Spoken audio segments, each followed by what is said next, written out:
Hello everyone, welcome back to my channel. मैं हूं पूजा सेतिया। हमारा चैप्टर हमने स्टार्ट किया हुआ है financial statement of sole proprietorship.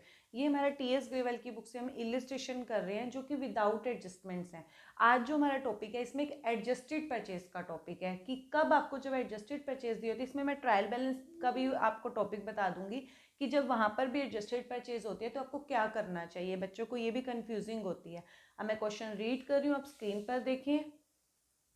From the following information, prepare trading account for the year ended 31st March 24.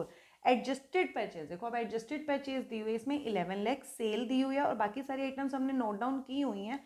अब आपको मैं इसको स्क्रीन पर आपको दिखाऊंगी कि कैसे आपको टॉपिक क्लियर करना है। देखो अब हमें ये जो इलिस्ट्रेशन है वो टीएस ग्रेवेल की बुक से 7 नंबर का है। इसमें आपको क्या करना है, ये आइटम्स दिए हैं। अब आपको मैं एक चीज़ बता रही हूँ, वो अपनी नोटबुक्स में नोट डाउन कर लो या बुक्स के ऊपर लिख लेते हैं। आपको ये आइटम्स दिए हैं। अब पहले सबसे पहले जैसे मैंने लास्ट इलिस्ट्रेशन भी आपको बताए थे कि हम पहले यहाँ पर opening stock, closing stock, purchase, sale सब नोट डाउन कर लेते हैं, ठीक है।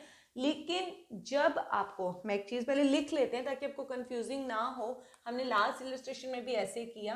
यहाँ पर आपको क्या लिखना होता है, टू ओपनिंग स्टॉक, यहाँ से स्टार्ट करना है, यहाँ पर क्या करना है, एंड करना है बाय क्लोजिंग स्टॉक, ठीक है। इसके बाद यहाँ पर आपको क्या लिखना है, टू परचेज, ठीक है, उसमें से रिटर्न माइनस करनी है।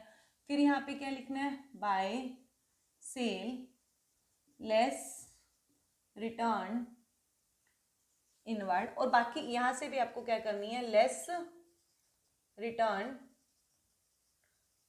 आउटवर्ड। पहले हम ये चार चीजें फिल कर लेते हैं, उसके बाद हम करते हैं। अब देखो सबसे पहले ही आपको दिया हुआ है एडजस्टेड परचेज। सबसे पहले जब आपको एडजस्टेड परचेज दिया हो, जब आपको एडजस्टेड परचेज दिया होता है तो आपको देखो दो चीजों में आपको ध्यान रखना है। एक ट्रेडिंग अकाउंट में, आपको ट्रायल बैलेंस में भी बता रही हूँ, आपको जब ट्रायल बैलेंस का भी क्वेश्चन आता है ना, एक जैसे आइटम्स दी होती हैं कि आपको प्रिपेयर द ट्रायल बैलेंस, ठीक है।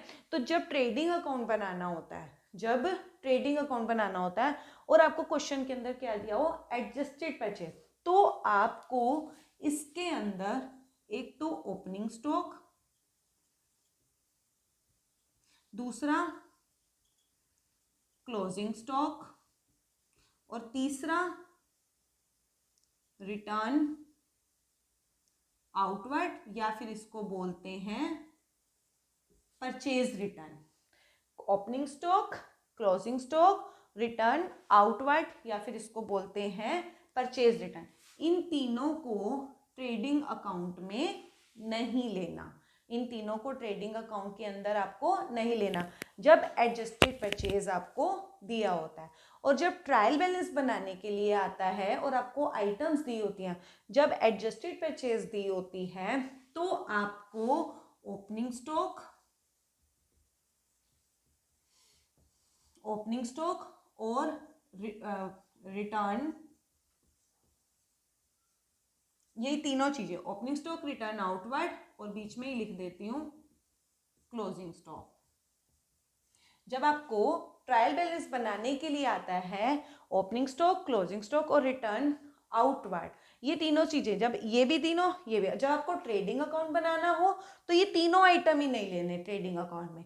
और जब ट्रायल बैलेंस बनाना हो तो आपको ना तो ओपनिंग स्टॉक लेना है ना उसकी रिटर्न लेनी है, सिर्फ क्लोजिंग स्टॉक आपको उसके अंदर लेना होता है। कौन सी साइड में, डेबिट साइड में, क्योंकि उस टाइम क्लोजिंग स्टॉक को लिया जाता है। बट जब अभी हमारा मेन टॉपिक क्या है, ट्रेडिंग अकाउंट बना रहे हैं, तो ट्रेडिंग अकाउंट में ओपनिंग, क्लोजिंग और रिटर्न आउटवर्ड को नहीं लेना है।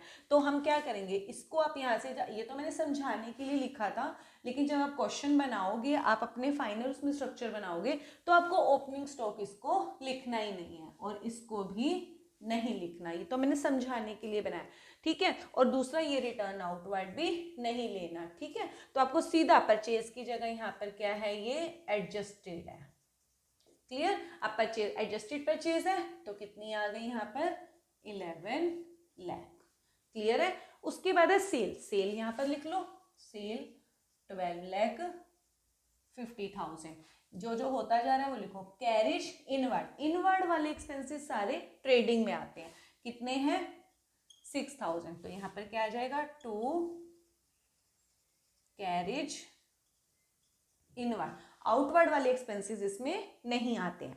ये भी हो गया। कैरिज ऑन वेजेस, वेजेस किसको दी जाती है? वर्कर्स को। वेजेस किसको दी जाती है? वर्कर्स। वर्कर्स कहाँ पे काम करते हैं? फैक्ट्री में। तो फैक्ट्री के जो भी एक्सपेंसेस होते हैं वो ट्रेडिंग में आते हैं। ये कितने हैं? 14,000। यहाँ पर लिख देंगे टू वेजेस। ये भी हो गया। उसके बाद है कैरिज आउटवर्ड। कितना है? Carriage outward. देखो अभी मैंने बोला इनवर्ड वाले एक्सपेंसेस सारे इसी के अंदर आते हैं ट्रेडिंग में, आउटवर्ड वाले एक्सपेंसेस इसमें नहीं लेते, तो इसको छोड़ देंगे।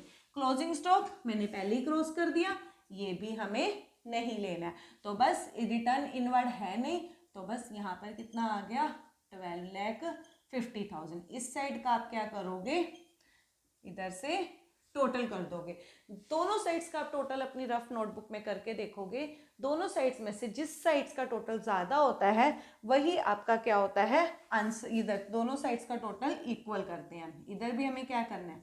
12,50,000। अब इधर का हमने टोटल किया 12,50,000 है, इधर का जब आप करोगे ये 11 लाख है, ये 11,20,000 है। 11,20,000 तो इधर का ज़्यादा है, इधर का कम है, तो डिफरेंस कितना आया? 1,30,000।